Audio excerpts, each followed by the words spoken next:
So this is the barbell squat. This is a little different than if you're doing squats with a kettlebell or with weights down your side, like dumbbells or things like that. It does change the way the movement is loaded. It's more posterior, especially on the eccentric, so you're going to get more glutes and hamstrings as you lower yourself into the motion, and then those quads are going to be big help with the glutes on the way back up. As far as setting the bar height, this is maybe it's about right. So you want it about shoulder height. If it's above or below just a little bit, it's better to be below because you're going to have more control. As far as how wide your hands are going to go during this motion, I like a little bit wider than my shoulders if you're looking straight on. If you have good shoulder mobility, you can even go a little narrower, and that can create a better wedge of the shoulders, which you'll see what that means in a second. If you don't have very great shoulder mobility, you can go a little bit wider. Okay, so we're going to go kind of in the middle there. Then what you're going to do is you're going to pull yourself directly under the bar. Okay.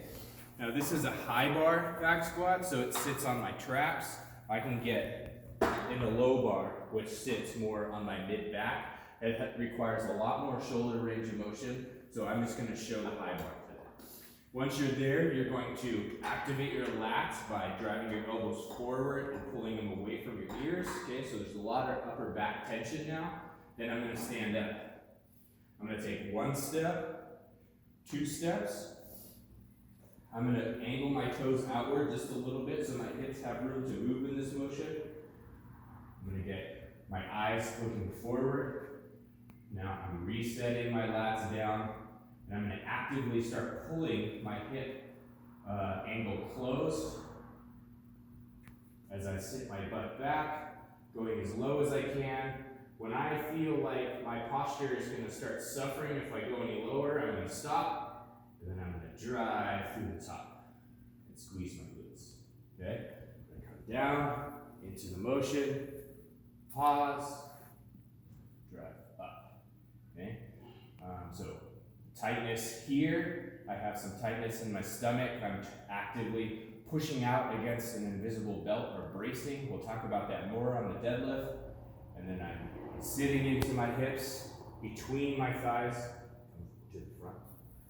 Okay? So you can see that my hips are sinking down between my knees.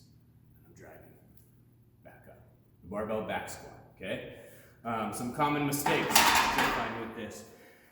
People try to go too low. What happens when they do that is their spine will curve or their pelvis will rotate in a kind of what we call a butt wink. These are really two big mistakes just because they can kind of open the spinal cord. And for anyone who has spinal injuries, it's not a good thing while you're doing heavy load.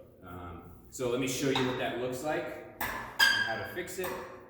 So when you come back into the squat, you stand up, go back. So here's too low, so you're going to want to see this from the side. As I go down, I'm going to really try to get low. I'm going to let my butt wink, and you can see that my shoulders round forward. Okay? So what I'm going to do, if I feel that, is I'm going to push my chest taller and lift my hips towards the sky. And now my back's nice and straight again. Okay? And I'm going to be aware of that as I go down. I'm not going to go into that collapse.